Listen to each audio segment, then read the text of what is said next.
É um dos mais conceituados neurocientistas do mundo. É um dos maiores investigadores do cérebro. Nos últimos 10 anos, António Damasio contribuiu para um novo entendimento científico sobre o papel das emoções na vida humana.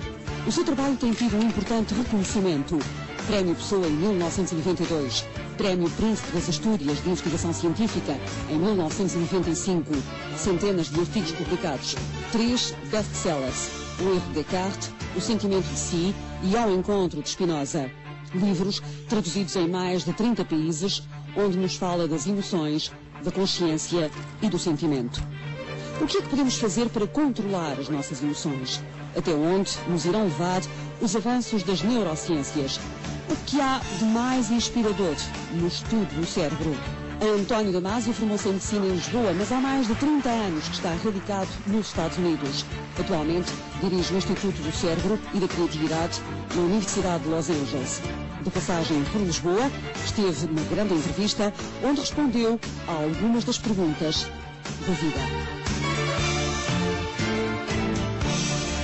Muito boa noite, Sr. Professor António Damasio. O cérebro continua a ser um mistério? Continua a ser um mistério. Não é o único mistério, não é o último mistério, mas continua a ser um mistério. Um mistério sobre o qual temos descoberto muitos aspectos, mas continua do ponto de vista de organização geral e de funcionamento de diversos dos seus sistemas, continua a ser um mistério.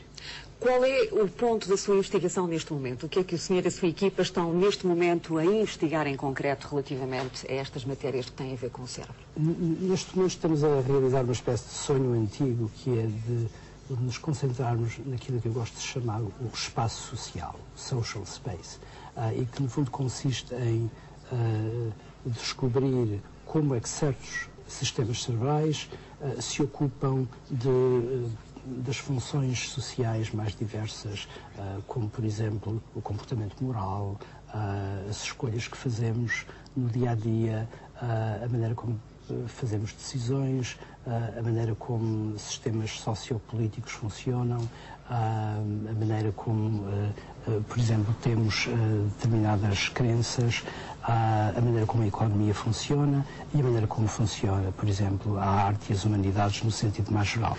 Mas aquilo que todos os projetos têm em comum é o de se concentrarem sobre o espaço social. Não é tanto sobre o indivíduo, mas é o indivíduo em relação aos outros.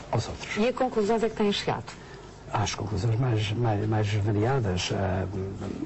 Por exemplo, um dos trabalhos em que estamos mais empenhados neste momento tem a ver com certas emoções tradicionalmente ditas sociais, mas que são, no fundo, emoções que incorporam valores morais. Tais como a compaixão, o orgulho, a vergonha, a admiração.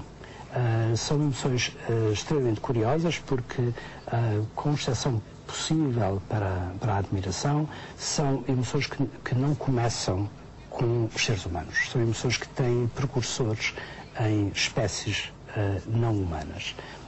E é muito curioso ver de onde é que elas vêm, é curioso ver como é que esses processos tiveram uma outra origem que não é propriamente a origem humana e, portanto, não uma origem sociocultural. E é curioso investigar, por exemplo, há um trabalho que não lhe posso falar em grande pormenor porque está em embargo científico, é um trabalho que vai ser publicado nos Proceedings da National Academy of Sciences nas próximas 2 ou 3 semanas, e é um trabalho em que contrastamos 2 tipos de compaixão e 2 tipos de admiração. A ideia de colocar o contraste destas 2 emoções é muito calculada, porque olhamos para estas emoções como 2 dos grandes polos da construção de um sistema moral.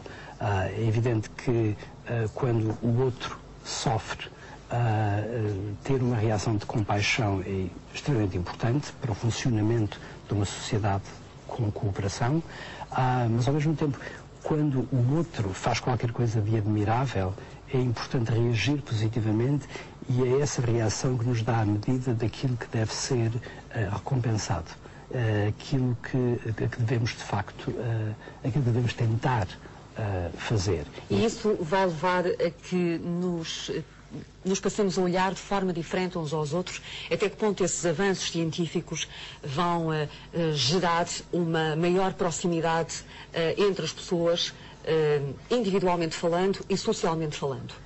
É possível, é possível. É evidente que é importante não pedir à neurociência que faça coisas que estão para além daquilo que a neurociência pode ou deve fazer.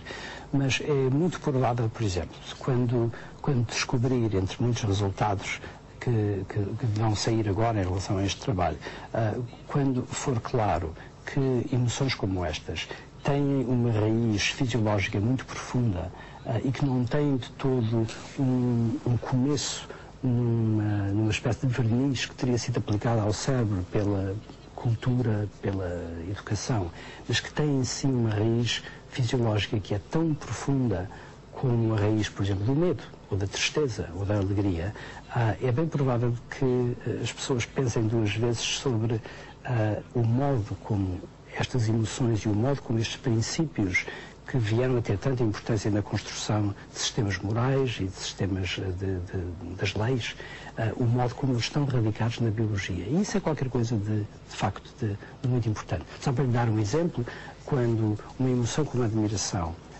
se começa a desenvolver, quando há uma reação de admiração, por exemplo, uma reação de admiração em relação a um ato de virtude, penso um ato da Madre Teresa, ou uma reação de admiração em relação a um ato de virtuosidade.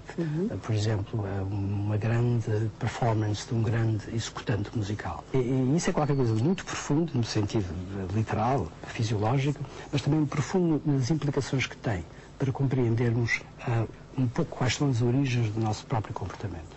Sr. Professor, nós hoje, olhando o mundo à nossa volta, e a forma como todos nós vivemos, poder-se-á dizer que estamos todos mergulhados num stress emocional?